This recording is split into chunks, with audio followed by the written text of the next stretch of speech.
the elites back at their quarters, Waxen and Tirade continued the discussion while descending down a wide stairway towards a mysterious laboratory. Sire, what does this have to do with my accommodations? Tirade questioned. While Waxen walked down a flight of stairs, he turned his neck and locked eyes with him. Something magical, he smirked. As the men continued down, Tirade saw odd, mutant busts of intermingled animals and humans along the walls of the stairs, showcasing various motions. The scenery became more eerie as the two men knocked on a busted door with bodily stains. Dr. Quaps, I have the item that needs your analysis, said Waxen. The door slowly creaked open, and a portly short man with lightish tan skin erratically spouted, "Aye, my lord! So good for you to finally acknowledge my work! I've been hard-pressed to get this elegant flower. I'm ready to test it." Yes, well, Tyre and I have come to see the official results. He is the one that retrieved the purple hue. So any questions from him are open for discussion, Waxen replied. Let's move over to my work table so I can finally crack this thing. Quaps answered sporadically. Dr. Quaps twitched over to his work table while Waxen and Tirade followed. On the table lay beakers, bottles, and pots of chemicals that were bubbling about. Dr. Quaps motioned his fingertips to his supplies, mostly of rusty tools. May I see this purple hue? He asked. Tirade took the purple hue from his pocket and handed it to Dr. Quaps. Once the flower reached his pudgy hands, the sensation of Quaps' finger made the purple hue illuminate. Oh my! What a captivating find! Is there more of this flower? I took a few plants, but some died along the way from a lack of nutrients. This is the last of the bunch, said Tirade. The trial will not be as successful if there's not enough of this flower due to multiple tests, Dr. Quaps pouted. In time, Doctor, but your immediate job is to extract its properties and transition it into medication for the people of Jagran. They have suffered long enough from this destructive sickness, Waxen stated sternly. He then leaned in closer to Quaps. We've lost too many loved ones, and I'll be damned if we lose any more. Waxen ground his teeth. Dr. Quaps nodded and began the preparations. Only take a few minutes. In the meantime, Duke Waxen and friend, feel free to walk around. Dr. Quaps began his tests, while Waxen and Tirade coasted around the room, eyeing contraptions of all kinds of tinkered modifications. Waxen walked with his hands behind his back. He made his way over to a crude prototype bomb that contained dents and scratches written all over it. Was this an early design, Doctor? This translucent sphere? Ah, yes, Duke Waxen. It was an earlier project that needed more tuning. Perhaps additional working hands could speed up the process? Quaps winked. Tirade knelt down, retracted his fingers, and pushed off a cloth that had been covering a chewed-up cage. Inside were bulky, decaying rats, with giant blue eyes pointing towards their skulls. Ugh! What are these rodent monstrosities? Tirade asked as he skirted back.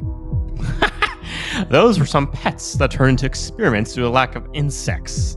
I call them demon rats for their freakishly abhorrent bodies and, frankly, because their sinister behavior towards me.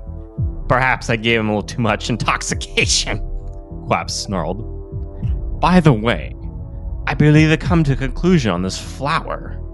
Waxen rushed his way towards Quaps' work table. Yes? And what did you find? Is it good news? Waxen asked impatiently.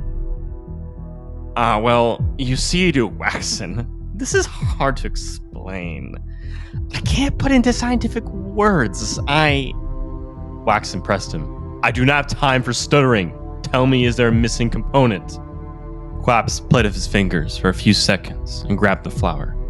This flower, this purple hue, is something unworldly.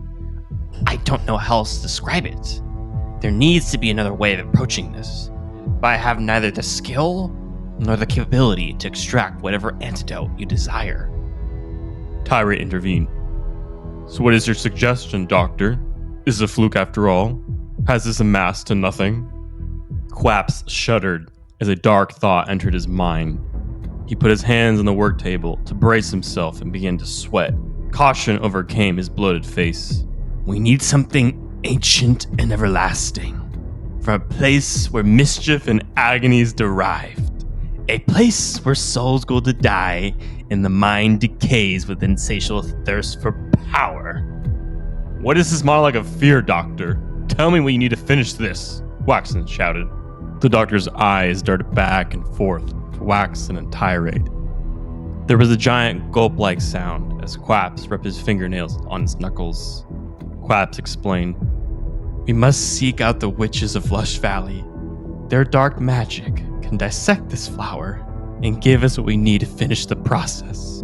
A look of horror and disbelief covered Waxon's face as he whispered, "How? I thought witchcraft died years ago." Quaps answered with a wavering tone as he looked towards Waxon. "The elixir of necromancy has ways to prevail." Waxon strutted back, placing his hands on his temples as a throbbing pulse seemed to puncture his head. "Sire, maybe there's another way to solve this crisis," Tirade noted. Waxon turned towards Tirade with tears swelling in his eyes. "What is honorable now, Tirade? Should I let my people die? Or should I make some kind of sacrifice to save them with sorcery?" Tirade responded callously. "Reichlin and the Duchess Veronica's death befell us during your dukeship. Action is obligated." Waxon, blood boiled as the words swarmed in his mind, gnawing and ripping. "Ah! To hell with this!" Waxon roared intensely. He thrust his arm across the work table, shattering and destroying all of the equipment. Glass and tools scattered around the table and floor. "We are leaving tomorrow at sunrise. I want to see this through." Waxon swayed his head maliciously towards Quaps. "I will have your head on a pike if failure transpires." Waxon swiftly turned, grasped his cape, and left. Tirade gave Quaps a stern look and then smirked as he followed the furious Duke. Dr. Quaps found his handkerchief in his back pocket and wiped his shivering face, whispering, "I regret all of it." Waxon climbed the stairs and snarled with a look of ambition.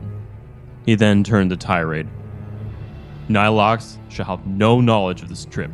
If he asks about it, you are to lie and say we are on a diplomatic errand. Inform a servant for now." "By your command, sire," Tirade responded. The two continued their climb until Waxon waved his hand in a lackluster motion to Tirade. Tirade nodded and proceeded to gather his ceremonial garb and head back to the barracks. Waxon rummaged through his shirt and pulled out his locket. Opening it, he saw his painting of the late Veronica and Reichlin once again. "I will make this right. I swear by you. Whatever it takes, my loves." Waxon kissed the trinket and proceeded to his master bedroom with a feeling of dread.